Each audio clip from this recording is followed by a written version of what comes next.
Somos PAE, líder global de energía. Ofrecemos productos y servicios a la industria y estaciones de servicio. Nuestra producción de petróleo y gas abastece al mercado local y al de exportación. Producimos combustibles de máxima calidad en la refinería más moderna de Sudamérica. Invertimos, innovamos, crecemos. Somos PAE, energía para la industria.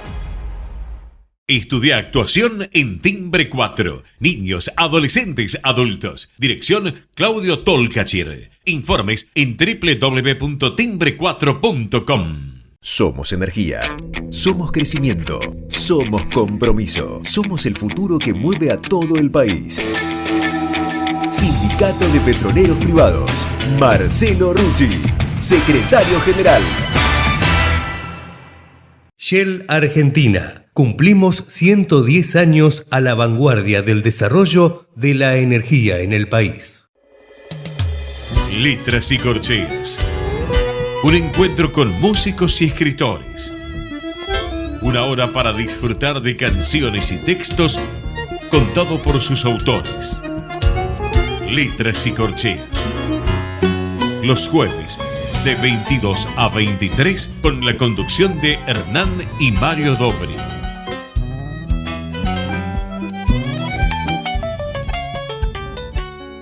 Buenas noches, bienvenidos a una nueva emisión de Letras y Corcheas. Hoy nos acompaña un escritor argentino nacido en Chile y residente hace mucho tiempo ya en España, que está presentando su primer libro. Porque realmente es su último libro porque acaba de aparecer nuevamente, pero la realidad es que fue el primero que publicó, llamado 7 cuentos imposibles. Mario, ¿qué nos podés contar de nuestro invitado de hoy? Bueno, buenas noches. Desde lejos tuve la rara intuición de que el género literario del cuento habría tenido sus orígenes en las narraciones infantiles que de época en época las distintas comunidades humanas habrían ejercitado como práctica de entretenimiento y enseñanza de los valores sociales a sus infantes en desarrollo. Sabida cuenta es que, por propia característica, los niños tienen un alto grado de concentración en las manifestaciones narrativas ficcionales, si éstas los atrapan. Pero tal intensidad se contrapone a la constancia o tiempo de atención.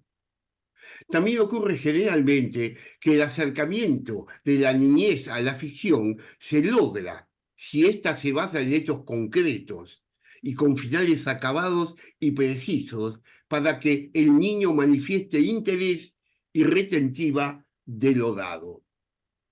Sobre esos parámetros de concreción literaria fueron edificadas las diferentes corrientes de los cuentos como arte mayor del imaginario ficcional de la literatura. Es decir, para ponerlo en letras precisas, corto, ficción intensa y precisa con final rotundo. Hoy en esta noche de Letras y Corcheas nos visita un escritor argentino, avesado narrador en este género literario, el cuento, con el cual ahondar sobre el arte de contar. Buenas noches, Javier Argüello. Es un placer contar contigo en nuestro programa. Buenas noches. ¿Qué tal, Mario? ¿Qué tal, Hernán? Encantado de volver a estar aquí. Javier, en uno de tus escritos en tus libros, decís que, respecto al cuento, una conciencia que escribe, una conciencia que lee, la primera crea la forma, la segunda la recrea. El cuento no está en ninguno de las dos. El cuento está en el punto en que ambas se encuentran. El encuentro es siempre la clave, no solo en literatura, también en la conformación material e inmaterial del universo. ¿Qué es un cuento? Bueno, de hecho hay una trampita en eso que acabas de leer, que parece que es una errata, pero no es una errata, que dice, la clave está en el encuentro, no dice en el encuentro. le falta una R. No me cuente, la Y, verdad. Ay, me mataste. sí, sí. Es Es una palabra que se me verdad, ocurrió que en realidad la tendríamos que haber el puesto, encuest. la teníamos que haber puesto en cursiva, la teníamos que haber puesto en cursiva, porque la dejé así para ver si pasaba desapercibida o no. Eso, la idea es que es un poco que el encuentro es ese lugar en el que se encuentra, se encuentran estas dos conciencias, ¿no? Que en un cuento nos encontramos el que cuenta y el que escucha. Y es una idea que me gusta en el sentido de que no es que no es que yo al definir una historia ya está todo acabado, ni tampoco que es solamente interpretación de quien la lee, sino que es como que esa pieza que está a mitad de camino es ese punto un poco fuera del espacio y fuera del tiempo en el que se pueden encontrar dos conciencias. Y digo fuera del espacio y fuera del tiempo porque por ahí yo estoy leyendo a un señor ruso que escribió en el siglo XVIII y yo estoy sentado en mi sillón en Buenos Aires y nos estamos encontrando en ese punto fuera del espacio y del tiempo, que es esa pieza narrativa, ¿no? Me gusta pensarlo así. Pero un poco respondiendo más específicamente a tu pregunta, como bien decías en tu introducción, creo que es lo que hemos hecho los seres humanos desde que pudimos hacerlo, desde que pudimos organizar un poco las ideas en palabras, es contarnos cuentos alrededor del fuego. Vos decías a los niños, pero no solamente a los niños, creo que alrededor del fuego, explicarnos las mismas pinturas en las rupestres, ¿no? En las cavernas, explicar una escena de caza, contarnos por qué se enojó el volcán, qué va a pasar el día que ya no estemos en este mundo. Digo, todo nos lo contamos en forma de cuento. Me parece que es el género literario por excelencia, ¿no? A veces parece que es un género menor respecto de la novela y nos olvidamos que la novela tiene 4 o 5 siglos como mucho y el cuento tiene muchos más siglos. La novela, de hecho, como género, ya está empezando a desdibujar sus límites. El cuento me parece que va a perdurar para siempre. Es la forma humana o la forma narrativa más humana, digamos, para explicarnos la realidad, no solo las ficciones, para explicarnos el mundo, ¿no? Nos lo explicamos en forma de cuento. ¿Y en qué momento, o si te pasa alguna vez eso de estás escribiendo un cuento y decís esto da para una novela? Mm. Y decís, no, va a Me ha, cuento. me ha- me ha pas- me ha pasado varias veces y lo que es peor le ha pasado a mi editor varias veces. Sobre todo en el último libro de cuentos que ustedes lo leyeron también, Cuatro cuentos cuánticos, que son cuentos largos, son cuentos de 40 o 50 páginas cada uno. Exacto, Y sí, exacto. efectivamente podrían haber dado, sí, estirándolo un poco y poniéndome alguna trama secundaria, cada uno podría haber sido una novela perfectamente. Eso es bueno, es una Sigue estando. decisión. Sí. No, no sé. No, es una No, decisión digo eso, de. que es una decisión, si querés, sí. Un poco es como desenvolver ese paquete hasta que dé de sí. Para mí ahí ya estaba acabado. Que se puede trabajar como para que sea una novela, sí, por supuesto, se puede hacer. De hecho, creo que la novela se trabaja más bien, ¿no? No sale de una sola vomitada, digamos. Como también como lector, creo que, bueno, una definición de cuento, que siempre es difícil definir cuál es la diferencia entre cuento y novela más allá de la extensión. Una definición de cuento es aquello que uno lo puede leer de una sola sentada, ¿no? Me parece que al escribirlo es un poco lo mismo, no es que uno lo escriba de una sola sentada, pero es un solo movimiento, ¿no? Es como un solo recorrido, que no tiene tramas secundarias, que no tiene otros movimientos más que el movimiento central, ¿no?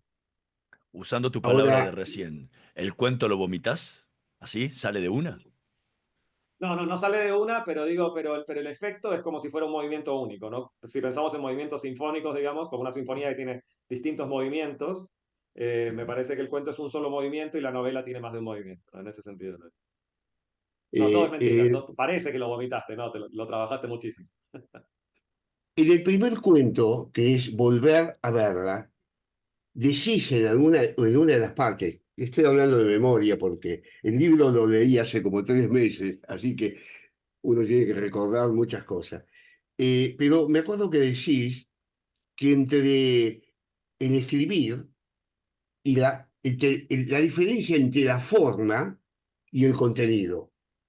Es decir, que los escritores se han puesto, se proponen de pronto encontrar formas diferentes y argucias diferentes, y de pronto vos decís, no, lo más importante está en el contenido y no de esas estructuras que al final se diluye el valor del cuento. A grandes formas, esto es lo que creo que es lo que dijiste vos. Eh, ¿qué es, qué es en esta materia un cuento para saber en dónde está el valor del cuento? Bueno, yo lo leí hace más tiempo que vos, porque como bien decía Hernán al principio, salió hace Bueno, 22 años este libro la primera vez. Aunque por supuesto lo corregí todo para la nueva edición. En realidad no corregí mucho, sí, pero sí lo leí y le pedí una revisada Sí. a todo el material, ¿no? Si no me equivoco, lo que decía en ese trozo al que te referís es em, que no se trata de buscar la originalidad de la forma en el sentido de forzarla, quiero decir. O sea, yo creo que la forma es importantísima y yo soy un ferviente defensor de la estructura. Me parece que la estructura es fundamental, es justamente qué va primero y qué va después es lo que conforma el recorrido y que es menos visible. Me parece que cuando uno es un escritor novel, cuando uno es más joven, cree que el buen escritor está en la frase, ¿no? Uy, qué frase más increíble escribió, es un muy buen escritor. Yo creo que con el tiempo te vas dando cuenta que el buen escritor está en la estructura, es decir, qué presenta primero y qué presenta después, qué es lo que genera un significado distinto al significado de las frases. Las frases de alguna manera generan significados muy gramaticales, muy concretos, ¿no? La forma de la estructura es lo que genera ese significado más profundo y en ese sentido la respeto muchísimo. A lo que me refería en ese trozo que vos citás es a no hacer piruetas estructurales o piruetas estilísticas, digamos, pensando que si empiezo con la última palabra que termina el cuento ya tengo una forma. No, la forma es mucho más profunda y mucho más difícil de construir que las piruetas. Un poco los experimentos estilísticos, hay veces que creo que nos marean y nos distraen de que en el fondo lo que hay que contar es una buena historia. Pero no necesariamente la buena historia está solo en el contenido, creo yo. Creo que en la forma, en el sentido de la estructura clásica, quiero decir, o sea, en cómo una estructura, como decía Nabokov, decía cuando en su curso de literatura europea, el que daba en las universidades norteamericanas, él decía, mi curso es una suerte de investigación detectivesca en torno al misterio de las estructuras literarias. Me parece que es una maravilla, digamos, esto que te decía, ¿qué pongo primero y qué pongo después? Es lo que yo te digo, el rey se murió, después se murió la reina, bueno, sí, son datos. Si yo te digo, el rey se murió, después se murió la reina, de pena, ya empieza a formar una historia, ¿no? Entonces, ¿qué decido contar? ¿Que murió de pena lo cuento al principio o lo cuento al final? Digo, y en ese sentido, ¿qué presento primero y qué presento después? Es lo que arma la forma del recorrido, que creo que es en donde está la profundidad del significado de una historia, a diferencia de una declaración, que en una frase, si yo te puedo decir, el punto de vista es muy importante. Vale, eso es una frase. Ahora, si yo te cuento una historia que demuestra lo importante que es el punto de vista, tiene mucha más potencia, ¿no? Estamos conversando con Javier Argüello. Vamos a hacer una pequeña pausa. No, vamos a escuchar el primer tema que tenemos preparado para esta emisión de Letras y Corcheas, Repiques y Susurros, en la voz de Silvia Reyes.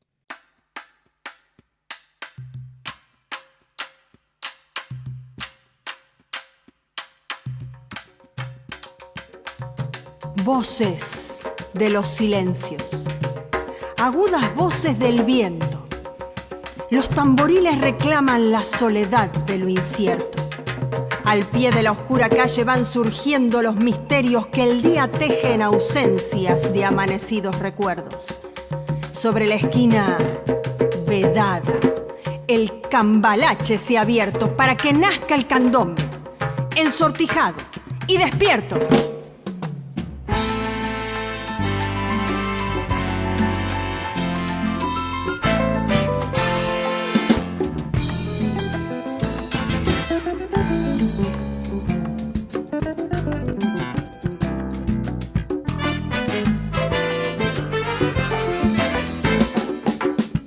Repiques y susurros al ritmo de la vida, fugaces contonean sudando una canción. La noche sobre el barrio se entorna con la luna dormida en la hornacina que el día entretejió. Un niño abre su caja de risas en silencio bajo una polvareda surgida de un malvón. Una muchacha alegre recita sus poemas sobre la cara oculta de un sueño que dejó. Desnudando una esquina, ya borracho, ya loco, con la música herida enroscada en su piel. Hoy lo atrapa el misterio que heredó con su vida de una sombra perdida. El candombe surgió. Escuchábamos a Silvia Reyes interpretando Repiques y Susurro, tema del poeta Mario Dobre, mientras seguimos conversando con Javier Argüello sobre su último reciente libro, Siete cuentos imposibles, que lo tengo aquí conmigo. Eh, para quienes leímos el primero y el último, ¿sí? Los siete cuentos imposibles y los cuatro cuentos cuánticos, que con título con nombre de trabalenguas, eh, nos vamos a encontrar con algo que se repite. Y es justamente el relato acerca del tiempo de un viejo cuento y de la manera extraña en que ocurren las cosas, como se llamaba originalmente el cuento, que devino en cuanto a cuentos cuánticos en un cuento inglés. Eh, yo no llegué a encontrar la sutileza de dónde hay un pequeño cambio o no del primero al último, porque cuando pones una llamada en el cuento decís que hubo algunas modificaciones. No me puse a comparar letra por letra a ver qué habías cambiado, pero en la estructura del cuento, no, yo por lo menos no percibí ningún cambio mayor que diferenciara uno del otro. Si las hubo, ¿cuáles son esos cambios? ¿Y por qué decidiste recuperar este cuento, el primer libro, y llevarlo al último? Sí, sí. No, la verdad no hubo muchos cambios, debo haber corregido palabras, digamos, esas Mm. frases que las mirás y decís, la hubiera puesto así, pero la historia es básicamente la misma. La única diferencia quizá más visible es que en los siete cuentos tenía un par de ilustraciones y en los cuatro cuentos cuánticos no, porque en los siete cuentos no es el único cuento que tiene ilustraciones, entonces jugaba un poco más a eso. En los cuatro cuentos cuánticos nos pareció Mente trabalengua. sí. Nos pareció que tenía más sentido ponerlo sin las ilustraciones. Eh, Dos preguntas me hiciste. ¿Por qué lo recuperé? Mira, cuando estaba con los cuatro cuentos cuánticos, sabía que tenían que ser cuentos largos, que tenían que ser cuentos eso, por lo menos 50 páginas para que entre cuatro armaran el libro. Y sabía que quería escribir sobre algunas temáticas. Una era las realidades paralelas, otra era el cruce entre sueño y vigilia, otro era el cruce entre el pasado y el futuro, y otro era el cruce entre la ficción y la realidad. Escribí los tres, que correspondían a tres de esas temáticas, y había uno que tenía que ser el cruce entre el pasado y el futuro, que tenía que tener 50 páginas y lo tenía escrito.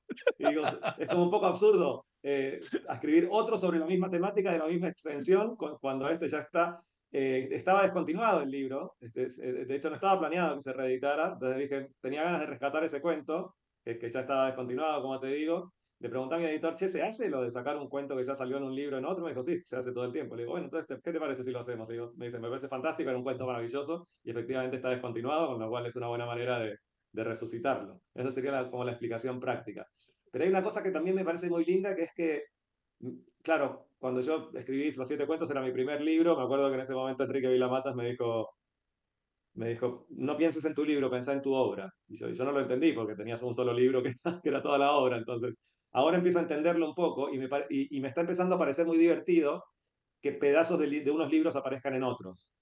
Un poco porque juegan a lo que juego yo, que es a cruces de realidades, ¿no? Entonces me parece que potencian ese efecto. Si hay algunas historias, por ejemplo, la cuarta historia de Cuatro Cuentos Cuánticos, yo en realidad la había pensado para que sea parte de una novela que estoy planeando escribir, y que no la puedo usar en ese cuento. Después dije, no, es lindo que ese personaje aparezca en un cuento y después en otro libro sea una historia, una de las tramas de la novela.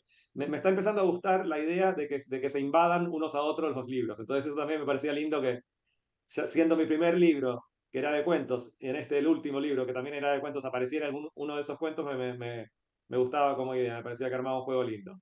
¿Y por qué el cambio de título? Porque en el primer momento tenía dos títulos para ese cuento. Y los dos me Sí. gustaban mucho. El relato acerca del tiempo de un viejo cuento y de la manera extraña en que ocurren las cosas era uno de los posibles títulos, y el otro era un cuento inglés. Entonces, 20 y pico de años después, me di el gusto de utilizar el otro. Ahora, Vos sabés es solamente un detalle de lo que decía Javier recién. Dijiste una diferencia al pasar, pero que para mí fue una diferencia central. Dijiste que en el libro original, en Los Siete Cuentos Imposibles, tenía un par de ilustraciones. Hay una que por ahí es prescindible, el mapa. Pero la última es muy fuerte, Porque vos al poner la foto del autor, no vamos a contar toda la historia para que la gente vaya y lo lea después, le estás marcando un quiebre entre la realidad y la ficción. Esa historia podría ser totalmente inventada, hasta quizá lo es, y quizá la foto de la persona que pusiste es tu abuelo, y no es el autor, nunca es incomprobable, a no ser que uno empiece a googlear y aparezca en algún lado. De Max Verboom. Claro, pero al ponerlo, le decís a la gente, esta historia, este tipo existió, Es verdad, que es al verdad, es pasarlo a los verdad. cuantos cuánticos, eso queda flotando en la ficción Es total. cierto, es cierto. Y te completo la anécdota. Es real que yo me encontré con esa foto yendo al archivo de la Biblioteca Británica en Londres cuando estaba investigando sobre él. Y cuando me lo encontré y me miraba a la cara desde las páginas del libro, la verdad que fue un momento muy, muy emocionante y eso fue lo que hizo nacer la iniciativa de colocar esa foto en el final del cuento, ¿no? Que Pero aparte notás, parece que está viejito, está como reflexionando acerca de lo que fue su vida, ¿no? Está como... Sí, sí. pero notás esa diferencia. Sí, sí, sí, totalmente, totalmente. Y me daba pena perder ese efecto, pero de vuelta, es como si fuera, como si te dijera que cada ejecución de una pieza musical en manos del mismo director va a ser distinta cada vez. Bueno, me parecía que era lindo también pensar, bueno, la primera vez fue de esta manera, la segunda es de esta otra, a ver qué detona en la mente del lector de una manera y de otra, ¿no? Eh, Hablando sobre este cuento, los cuentos de esta estructura del libro son bastante disímiles, no solo en lo que dicen, o sea, no hay una línea narrativa que reúna a estos cinco, creo que eran cinco o seis cuentos, no hay una línea narrativa que una los seis cuentos, ni siquiera una estructura narrativa que los una. Son muy diferentes en su forma de narrar, de construirse, totalmente diferentes. Hay algunas cosas que se pueden mostrar como fondo de que hay dos realidades o realidades que se unen, pero son bastante disímiles, que no pasa tanto en los cuentos cuánticos, en este libro. Ahora, este último cuento es un cuento muy especial, a mí me pareció. Me pareció una bella narración literaria con tres partes. Es como si hubiera primero una narración que concluye. No voy a decir por dónde concluye porque es que lo lea. Después comienza de la nada y arranca y se va metiendo en otra estructura narrativa que es rica en imágenes y en personajes y en misterios londinenses y concluye. Y luego comienza uno a pensar, el escritor, a pensar si lo que vio o lo que vio no vio. Y el que vio era otro y que verdaderamente ahora lo estoy descubriendo quién es. Otra tercera. Es decir, son tres cuentos. El primero es una narración, punto y aparte. El segundo es un cuento de misterio. Y el tercero es un cuento de, como de conclusiones. O sea, o sea, son tres cuentos que además se unen elípticamente entre la última parte y el primero con la sonrisa. No quiero decir que con la sonrisa de alguien, que une esa sutileza y redondea los tres cuentos. ¿Pensaste toda esta trama o cómo fue saliendo? Te cuento, te cuento.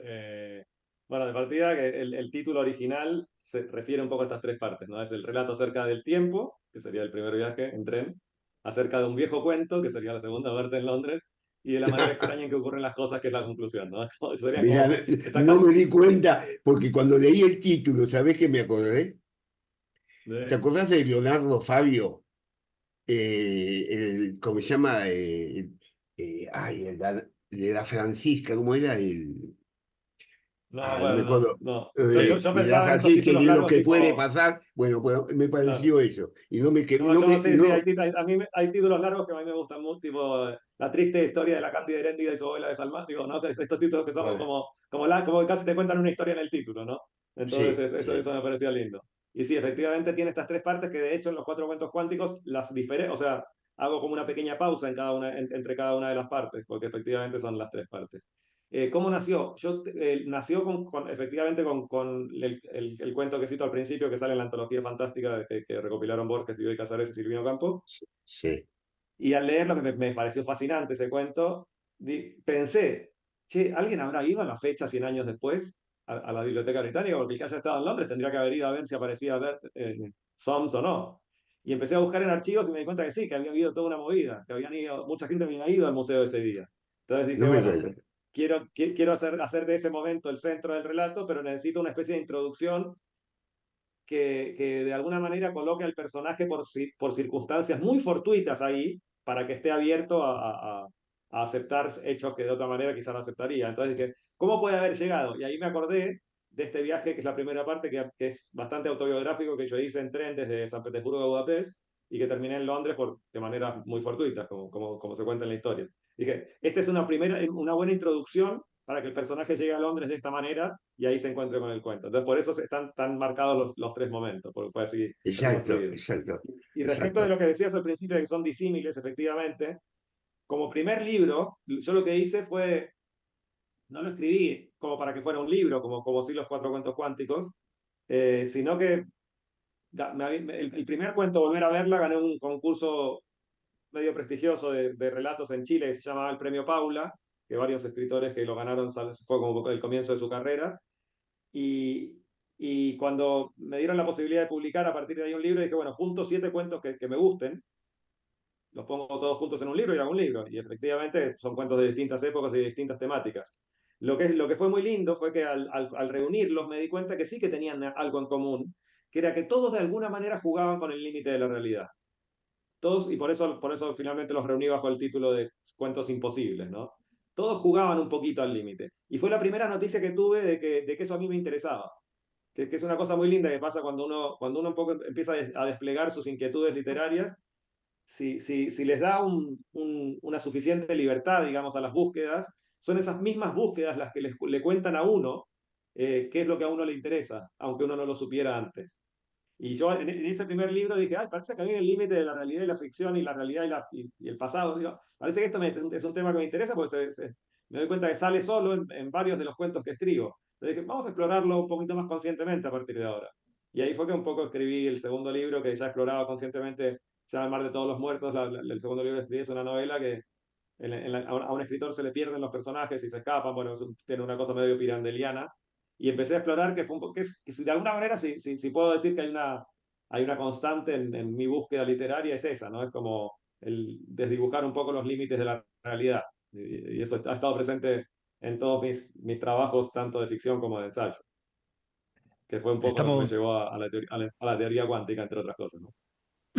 Estamos conversando con Javier Argüello. Vamos a hacer una pequeñísima pausa. En un minutito más volvemos con más Letras y Corcheas. No se vayan.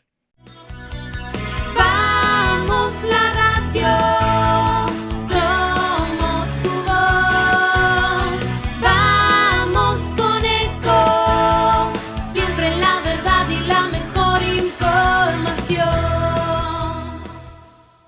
¿Cómo prevenir dengue, zika y chikungunya?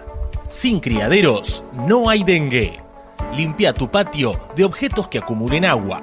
Elimina agua estancada de recipientes. Reemplaza con tierra o arena el agua de tus flores. Tapa los tanques de agua y cisternas. Tira y perfora llantas para que no acumulen agua. Limpia floreros y bebederos. Recordá, sin criaderos no hay dengue. Intendencia Menéndez. Informate en ecomedios.com. Seguinos en Facebook. Ecomedios Live. Letras y Corcheas. Una hora para disfrutar de canciones y textos contados por sus autores. Con la conducción de Hernán y Mario Dobri.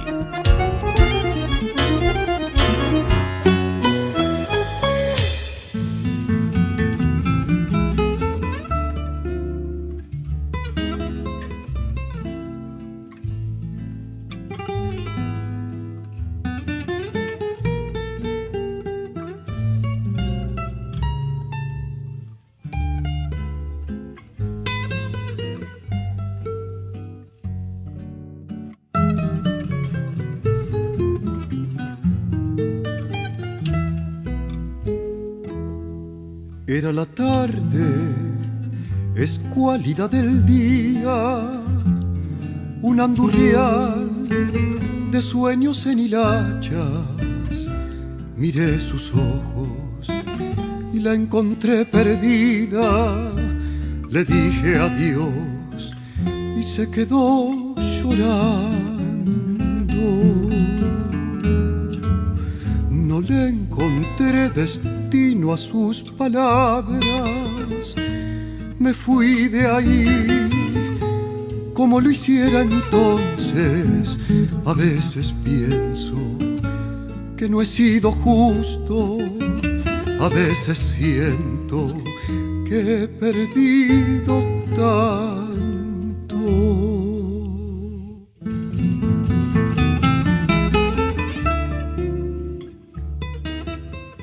Escuchábamos Desde el adiós a mi madre, interpretado en la voz de Jesús Hidalgo, tema también del poeta Mario Dobri, mientras seguimos conversando con Javier Argüello sobre su último libro, 7 cuentos imposibles. Me llamó la atención el último cuento, que es cuento pero no es cuento, o sea, ahí entramos en el dilema de que, bueno, nos ayudarás a dilucidarlo si es cuento o no es cuento, porque la realidad es que el formato es una carta. Entonces, pero no es una carta que le escribiste vos a alguien, sino es una carta que le escribe un personaje a otro personaje, con lo cual se mete en la ficción y se transforma se puede transformar en un cuento. Nada, explicar un poco esto de este entrecruce de formatos y, y por el otro es de dónde te surge esta idea de decir, bueno, voy a escribir un cuento como una carta. Eh, A ver, el género epistolar siempre me ha atraído mucho, ¿no? Es muy lindo, es como que como lector te pone en la situación de espiar por el ojo de la cerradura, ¿no? Como de meterte en un lugar que en realidad no estás invitado, ¿no? Alguien le está escribiendo a alguien y vos estás espiando ahí. Y eso genera una intimidad muy linda. A mí siempre me ha parecido muy lindo. Eh, bueno, estaba pensando si decirlo o no porque spoilea un poco, pero yo creo que la gente no se acuerda tanto. Así que no le va a decir No, cositas cuando lo vayas a medio leer no te crípticas. acordás de nada. Exacto, exacto. Más que de un personaje a otro personaje, es una carta que alguien se escribe a sí mismo. Al fin, es eso, solo que eso es una de las interpretaciones posibles, ¿no? Y me surgió así la idea. Me acuerdo que tengo un primo al que quiero mucho que vivía afuera en ese momento y le estaba escribiendo una carta, era época de cartas. Hace mucho tiempo atrás no había ni todavía emails. Y le estaba escribiendo una carta y le hice este chiste. Le dije, mira, en realidad no estás leyendo esta carta, en realidad ahora mismo estás durmiendo y estás soñando esta carta. El chiste era que él me reclamaba que yo nunca le escribía. Y entonces en esta carta le decía, en realidad esta carta no existe, vos te la estás inventando mientras soñás para pensar que te escribí, porque sabes que nunca te voy a escribir en la vida. Entonces cuando te despiertes mañana a la mañana no vas a saber si lo soñaste o no y vas a haber recibido esta carta que estás leyendo. Y cuando le hice como el chiste en la carta dije, esto es lindo, esto es lindo, es un lindo tema de cuento.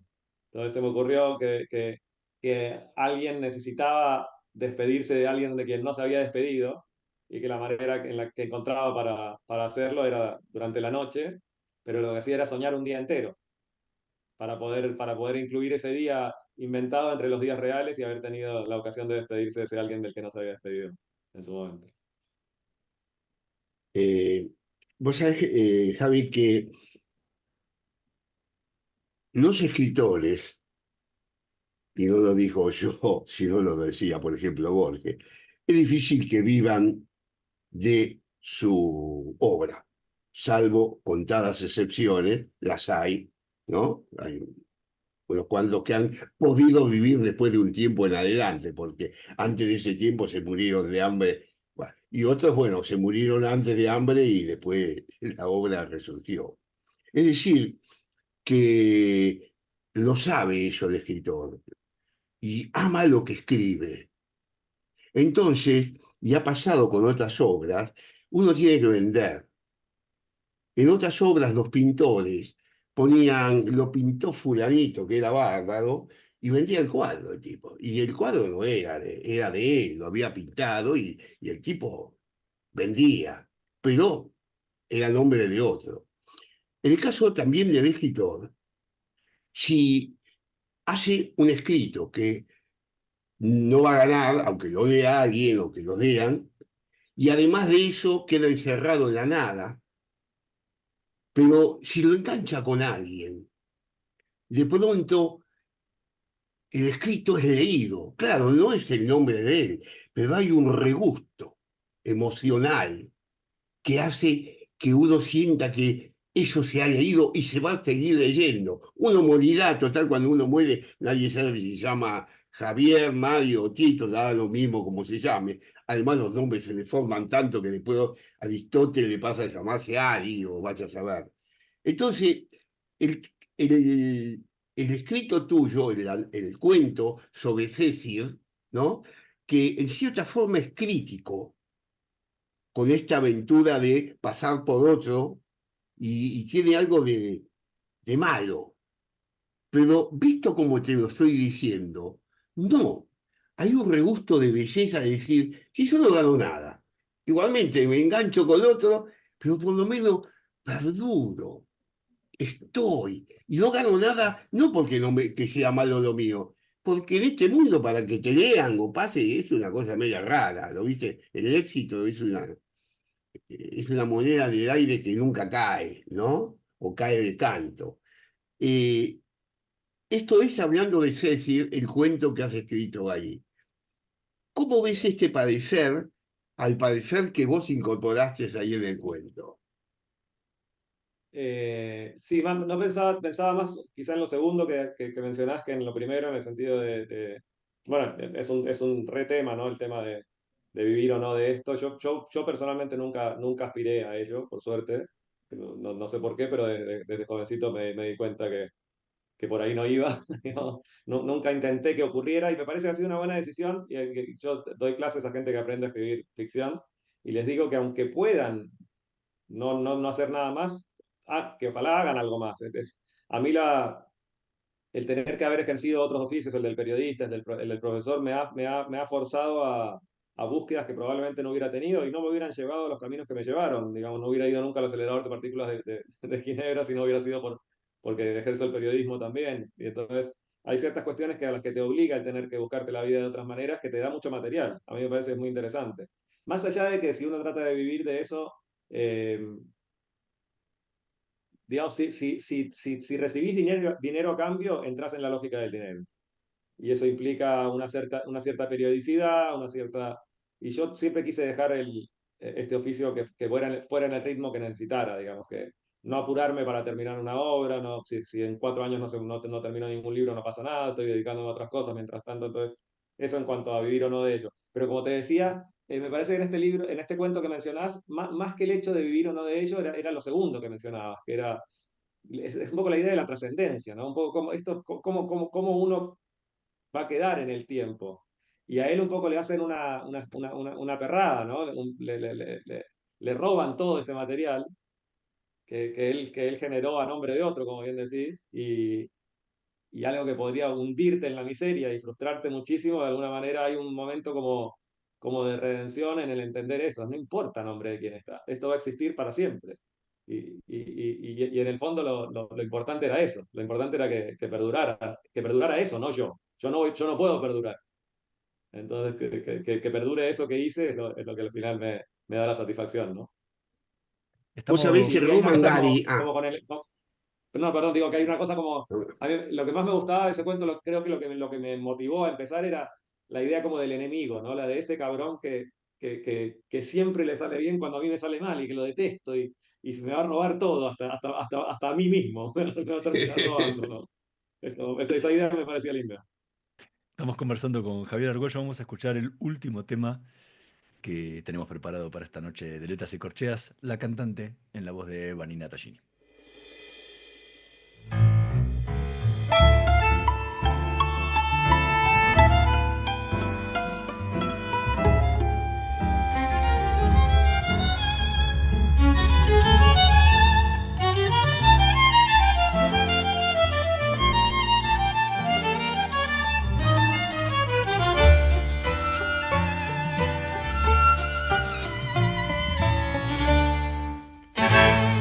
Y fue en un cruce de ausencias y de olvidos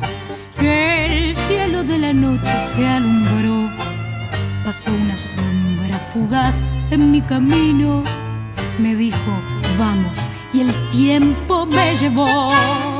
Y supe del desprecio y la mentira, la rabia empecinada en sollozar. Oye mi voz, dormida en una esquina, bajo la luna esquiva de un portal. Soy la que soy y esta es mi voz, crecida en luces de tangos, fuego en acción de una ilusión, nacida en gentes de barrio.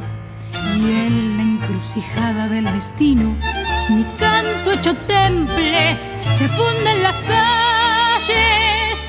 Gritos de jirones de mi pecho, con sueños de pueblo, forjé mi canción. Escuchábamos a Vanina Tallini interpretando La cantante, tema del poeta Mario Dobri, mientras seguimos conversando con Javier Argüello sobre su último libro, 7 cuentos imposibles. Recién decías una cosa explicando justamente tu forma de encarar la literatura como algo que te genera el placer de escribir, no tener la presión del tener que estar escribiendo para publicar constantemente. Y que obviamente tu faceta de periodista fue la que te permitió vivir en muchos casos, mientras escribías. Hace poco tiempo, conversando con Arturo Pérez Reverte, él decía que él trató, al momento de ponerse a escribir, trató de sepultar al periodista que llevaba adentro para transformarse en un escritor de ficción. ¿Qué te pasó? ¿Cómo conviven ese Dr. Jekyll y Mr. Hyde en tu caso? Sí. Te diría que para mí es un poco al revés. Para mí yo me disfrazo de periodista y hay un escritor atrás siempre, siempre. De hecho he elegido, en mi ejercicio de periodismo he elegido escribir de viajes porque es el género que más libertad te da. Sí. Si escribís de hecho hubiera sido mucho más natural y de hecho empecé escribiendo en suplementos culturales. Era como lo más natural para mí. Y no me gustaba porque no podía contar cuentos. En cambio, en el periodismo de viaje se puede contar cuentos. Y para mí, un poco, te diría que he hecho un poco al revés que lo que decía Pérez Reverte. Eh, no ha sido sepultar al periodista, ha sido disfrazar al escritor de periodista y que cuente historias en el suplemento de viajes. ¿Y te costó disfrazar al escritor siendo periodista? ¿O tenés que ser periodista? Disfrazarlo solo disfrazarlo, ¿eh? Abajo seguía siendo el escritor, digamos, por eso es lo que te digo, el periodismo de viajes te permite contar cosas, te permite contar historias. Entonces, nadie espera nada concreto, ni siquiera, no tiene actualidad, o sea que no estás obligado a la actualidad, que es el dictamen más grande del periodismo, digamos. El periodismo de viajes no importa nada. Hago un viaje a Grecia, pero te cuento que visité la isla donde estaba el Minotauro y te cuento la historia del Minotauro. No estás obligado a la actualidad en el periodismo de viajes, lo cual es maravilloso, entonces podés contar lo que tengas ganas. Por eso te digo, solamente el disfraz del periodista lo que sí te da es, a mí cuando te dicen, contame una historia en 4.600 caracteres con espacios, es interesante, te obliga a la síntesis, te obliga a encontrar un recorrido, una estructura en ese tramo tan breve. Es un ejercicio que a mí me ha educado muchísimo para la ficción también. Y también el tema de las entregas y los tiempos de escritura, ¿no? Tampoco escribís cada 4 años cuando tenés ganas. Tenés un viaje, tenés que Tal escribir cual, y sí. para el suplemento Tenés que que viene escribir y... Exacto, te da una especie de práctica de médico de guerra que está bueno. Sí, sí. Siguiendo algo con el cuento Cécil, pero en otro plano, respecto a las críticas o a la crítica sobre la crítica literaria, ¿cómo afecta a un escritor que va tratando de abrirse un camino dentro del panorama literario? Bueno, Me acuerdo que respecto del cuento que mencionás, cuando salió la primera vez, hace más de 20 años, salió una reseña muy linda de Ana María Mosch en El País, que jugaba con el título de Cecil y decía, ¿juegas a sagerir cuando te metes con el tema de la crítica? Eh, a ver, quizá en ese cuento es más crítico con la academia que con la crítica, ¿no? Con Claro. este edificio que se monta alrededor de la literatura y los estudios literarios y un poco como vampirizan de alguna manera la literatura. Pero a lo que me preguntás, la crítica para un escritor joven es tremenda. O sea, digo, la buena y la mala, no sé cuál es peor. A mí, este libro de cuentos, Siete Cuentos Imposibles, tuvo muy buena crítica, excelente, me fue muy bien. Bueno, se vendieron 4 ediciones, fue un muy buen comienzo para mí como carrera de escritor. Me paralizó completamente. No Y podía te escribir una para, palabra sin pensar porque salía por Barcelona, me encontraba con amigos, editores, periodistas. ¿Y qué estás escribiendo? ¿Qué estás haciendo? Y yo, no, nada, no estoy haciendo nada. Como, viste, te pesa un poco, te pesa un poco que todos estén pendientes de cuál es el próximo paso cuando el primero fue bueno. No me acuerdo quién era que decía, cualquiera se levanta de un fracaso, hay que ver quién se levanta de un éxito, ¿no? En el sentido en ese sentido, yo tuve el buen problema, digamos, respecto de la crítica, de haber tenido muy buena crítica. No sé qué pasa cuando es muy mala, supongo que te hunde también. He tenido malas críticas, por supuesto, como todo el mundo. Afortunadamente han sido muy pocas y han sido muchas más las buenas. Pero creo que con el tiempo vas aprendiendo a despegarte de eso. Digo, no te tomas muy en serio lo malo y tampoco te tomas muy en serio lo bueno. Digo, hay críticas buenas, tanto malas críticas como buenas críticas, que son buenas en el sentido de que te ayudan a pensar ciertas cosas respecto de tu trabajo. Y hay otras que, siendo malas o siendo buenas, no te ayudan mucho porque no resuenan, o por lo menos uno no siente que estén resonando en la propia búsqueda, ¿no? Hay algunas que parece que tocan la búsqueda de uno y entonces te hacen pensar cosas y es buenísimo. Y hay otras que pareciera que van por su lado y entonces no alimentan ni en una dirección ni en la otra. Como decías recién, el libro, el cuento tiene también una crítica hacia la academia, ¿no? Pero no solo hacia la academia por lo del descuartizar la obra, todo, sino como a una, no sé si es la palabra justa, ¿no? Una visión medio snob, ¿no? De decir, bueno, este tipo decide inventar un autor que no existe, armar una mentira enorme y todos, ah, sí, y para mostrarse él que es capaz de decir que encontró a un tipo nuevo, agarra y escribe y habla, todo. Esto es mentira. Tal cual, tal Y, cual. Sí, sí, o sea, me parece que es como es muy duro la crítica también es ese lado de decir, bueno, todo un mundo. total. Es una Y, venganza del personaje, ¿no? Así como y de vuelta un poco toca con lo que decíamos de lo que importa es que esté ahí, no que se sepa, porque nadie va a saber que es una burla, solo él la disfruta. Los demás creen que es un escritor que existe y listo. Pero él disfruta claro, el rey está desnudo, ¿no? Y nadie se anima a decírselo. Es un poco y eso. nadie sabía. Vos sabés que Borges en un prólogo decía que encontraba Lugones y le entregaba un libro y que Lugones miraba y le hacía una sonrisita como aceptándoselo. Y después dice, bueno, la verdad es que nunca lo vi a Lugones, la biblioteca no estaba de ahí, fulano se murió Pero ¿quién te puede decir que de acá vaya a saber cuánto tiempo realmente no me encontré con Lugones? Y realmente no pasó eso y eso Sí, ocurrió. sí, era muy Y lindo. y en esto es lo Creo que mismo. decía que lo había soñado, ¿no? Decía que había tenido ese sueño, pero ¿quién te dice que Sí, algún día yo no le entrego un libro mío y usted lo acepte? Decía. Sí, sí. y claro. Y vos date cuenta, en esto es lo mismo. No vaya a ser que lo que escribiste del autor o lo que escribió el otro autor como si fuera, con el tiempo realmente, en esas cosas, el autor de eso y el autor real del otro no se confundan en sí mismo y sean la misma persona en forma verídica, ¿no? Mira, como sé que estamos cerrando, me parece que una manera muy linda de cerrarlo y con una circularidad muy cuentera y muy literaria. La frase que leíste al principio, que te decía que dice encuentro y no encuentro, está firmada por JJ Cecil. Sí, está firmada por él. Lo vi, ya bueno, Así que yo sigo probando de colarlo en la realidad, a ver si en algún momento en alguna bueno, enciclopedia eh, hablan de él. aparecés vos con el nombre del CECIR y en vez de poner, como en el anterior libro, la foto real, estás vos con tu cara y ahora sos el nuevo dueño de eso. Bueno, pero ¿quién te dice que no te pueda servir como, viste, la escritora Maxwell aquí en España, que no es su nombre, y todos piensan que es una escritora inglesa y es una escritora española, para escribir lo que de otra forma no escribirías con tu nombre y apellido, ¿no? Y que lo firme. Totalmente.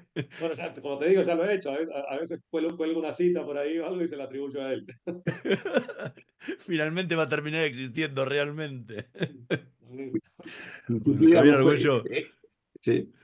muchísimas gracias por habernos acompañado hoy en esta noche de Letras y Corcheas. Fue un placer enorme. A toda la gente, vayan y compren cualquiera de sus libros, pero especialmente los dos que hemos charlado en estos últimos 2 programas, los 4 cuentos cuánticos y esta reedición de 7 cuentos imposibles, porque le va a permitir navegar por diferentes mundos, por relatos cortos y no tan cortos en algunos casos, pero que se hacen imposibles de dejarlo. Si un cuento uno quiere leerlo de principio a fin siempre, querés seguir avanzando y que no termine. Lamentablemente se tornan cortos hay veces, pero se disfrutan muchísimo. Así que la recomendación es que vayan, lean estos libros que son, a nosotros por lo menos nos han encantado. Muchísimas, Hernán. Mario también lo mismo, un placer. Y hasta la próxima. Bueno, muchísimas gracias, Javi. Voy a seguir diciendo los otros libros que no he leído y bueno, que tengas, no te digo éxito porque dicen que todos los que le dan éxito después viene la mala, que tengas suerte en la vida. Muchísimas gracias. Muchísimas gracias a los dos. Nos vemos la próxima. Nosotros nos vamos a reencontrar en la próxima emisión de Letras y Corcheas. En la operación Javier Martínez y Gerardo Subirana. Nos vemos la próxima semana. Chao. Somos PAE, líder global de energía. Ofrecemos productos y servicios a la industria y estaciones de servicio. Nuestra producción de petróleo y gas abastece al mercado local y al de exportación. Producimos combustibles de máxima calidad en la refinería más moderna de Sudamérica.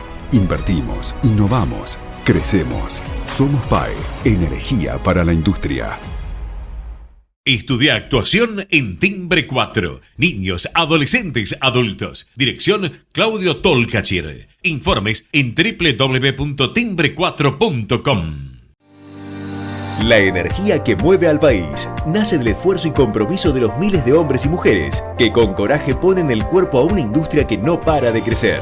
Con el compromiso que nos caracteriza, acompañamos a nuestros 26.000 afiliados y a sus familias con servicios e infraestructura de punta. Por eso, construimos clínicas, consultorios, farmacias y centros recreativos en toda la región. Marcelo Rucci, secretario general del Sindicato de Petroleros Privados. Energía que se siente. Shell Argentina. Cumplimos 110 años a la vanguardia del desarrollo de la energía en el país.